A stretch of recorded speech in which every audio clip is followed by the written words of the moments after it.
Hello and welcome to Today. This is your chance to experience the amazing programmes and presenters that you might not normally hear when you tune in on a weekday to Radio 2.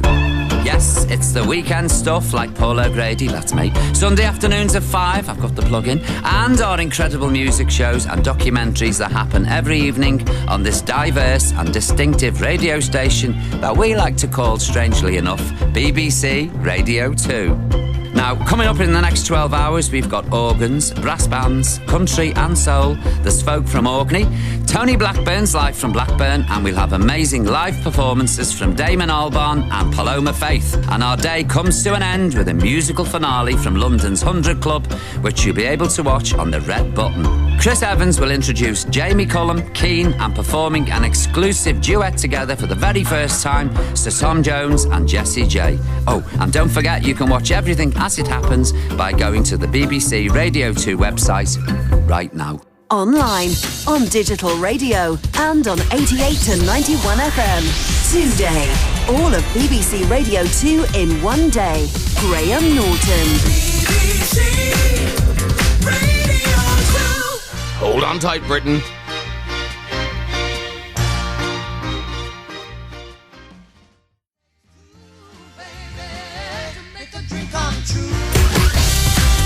Good morning, Britain. It is 7 minutes past 7. I'm Graham Norton, and welcome to Today. So many marvellous treats right through the day, but tragically, this is how it begins.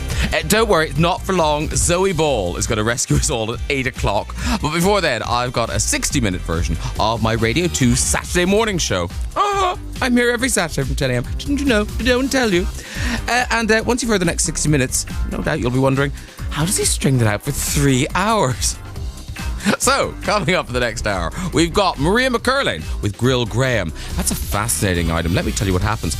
We try, emphasis on the word try, to help another listener in need. Then, one very lucky caller receives their own set of Tune with the Tail coasters in the feature with no jingle and a very small budget. We then delve into someone's record collection to unearth another horrible hit in I Can't Believe It's Not Better. And, listen to this, Radio 2's very own master of the organ, Nigel Ogden, plays his version of one of my favourite songs, presumably on the organ, or that would be kind of pointless. If you'd like to take part in the show, how pleased would I be?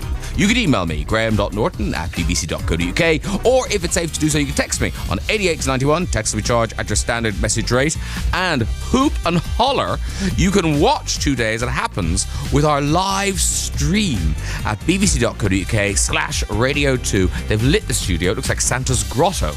And to get things off to a flying start, joy upon joy, we've got some live music. Who from? It's from the Musgraves. Take it away, guys.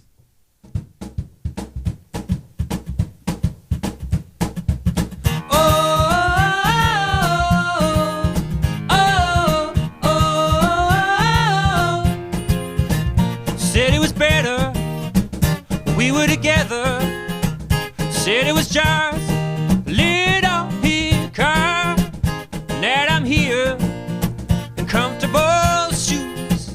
I start to regret decisions I choose. I need to fall back into love with you.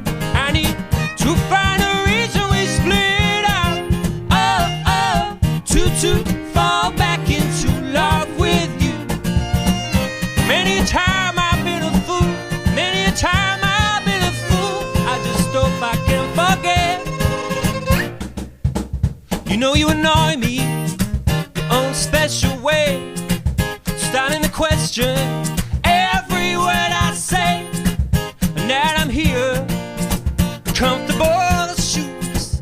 I start to remember things that I will lose. I need to fall back into love with you. I need to find a reason we split up. To fall back into love with you.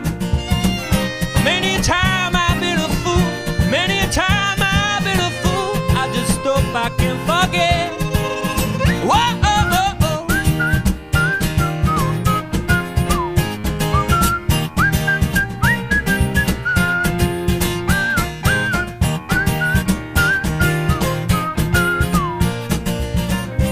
Many a time I've been a fool.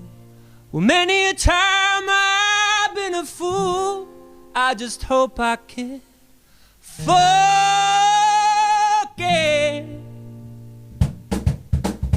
I need to fall back into love with you. I need to fall back into love with you. I need to fall back into love with you. I need to fall back into love.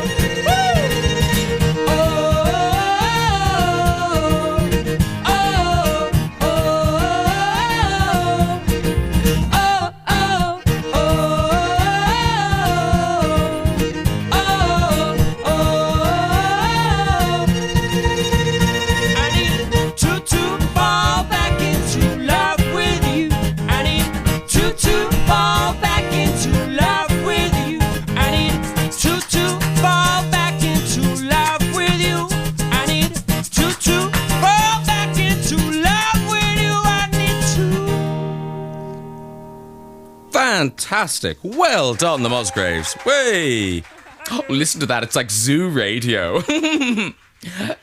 There's a gang of people like that. I couldn't see them do that. They're out in a little reception area, but of course you can see them streaming. That's their new single. It's out on June the 4th, and well done to them at 12 minutes past 7 to be singing and whistling. I can hardly speak.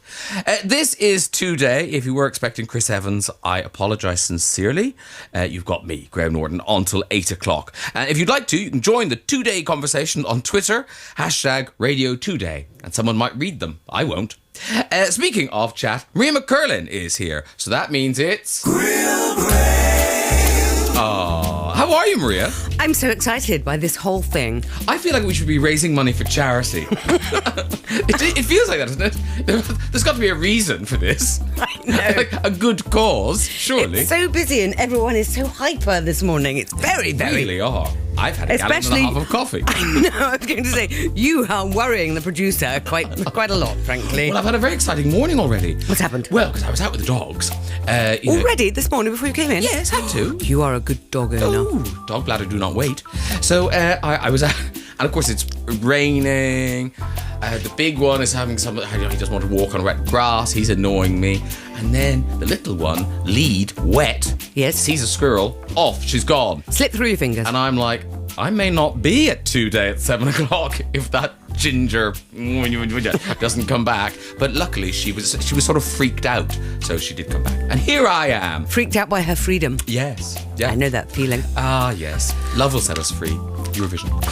Now, Very good, what are you looking forward to on Today?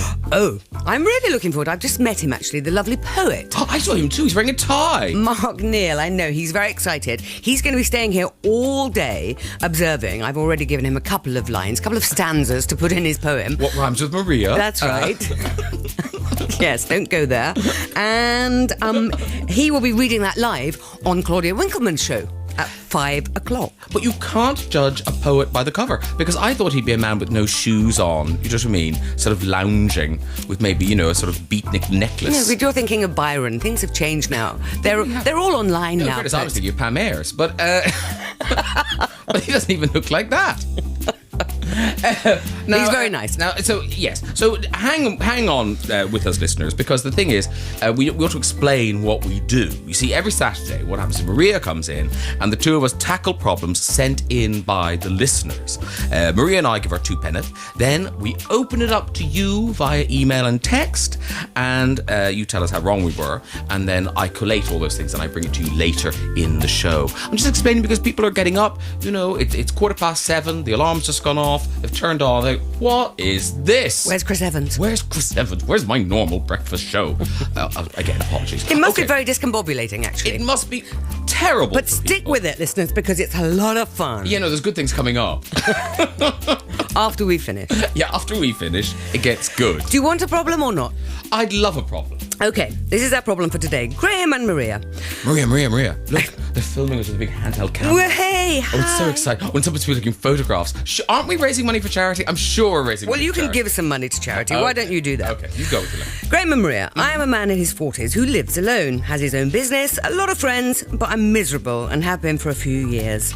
Many of my friends have told me to get a dog, which will force me to think about someone/thing other than myself.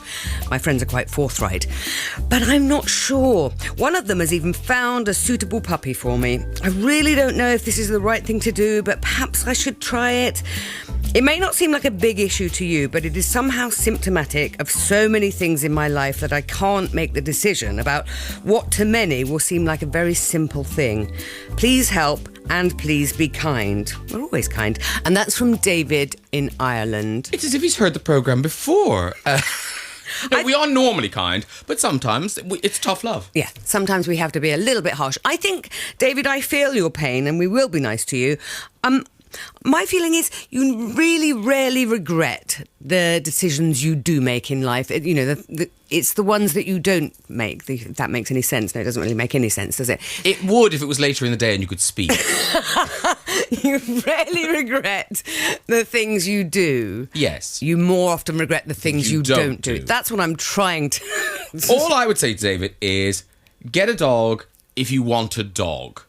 It's a big thing to do. It's a great responsibility, You certainly. know, and listen, I love my dogs. There's nothing nicer than watching telly at night, sort of with a big heap of dogs all around you and a glass of wine. But it won't stop. You know, if you're miserable, you might just be miserable with a dog. You know, I think you've got to look to the cause of what's...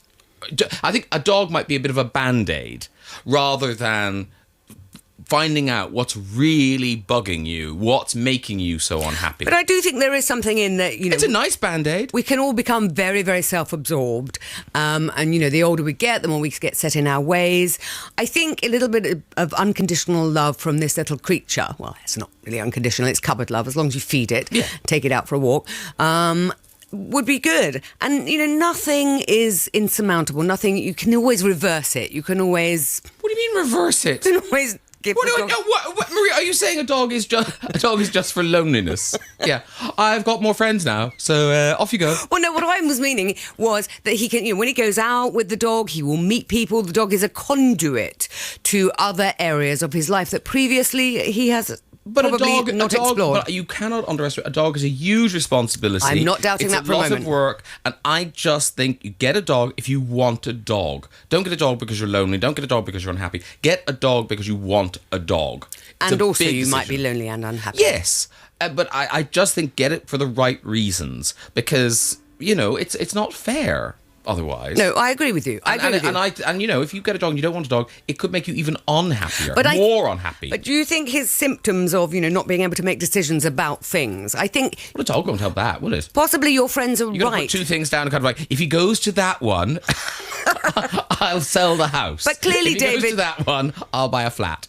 Clearly, David in Ireland, your friends know you and they know exactly what your needs are. So perhaps you need to trust some other people in this one. It feels to me like he's very isolated and that maybe getting a little puppy will help in that respect. All right. Well, what do the listeners think? If you'd like to get in touch, you can. You can email graham.norton@bbc.co.uk, or, of course, you could text on 88 to 91, and I'll collate all your thoughts and comments and then share them with you in half an hour or so. And Maria will have two more problems on Saturday morning. Maria, goodbye. You're looking very nice. Goodbye.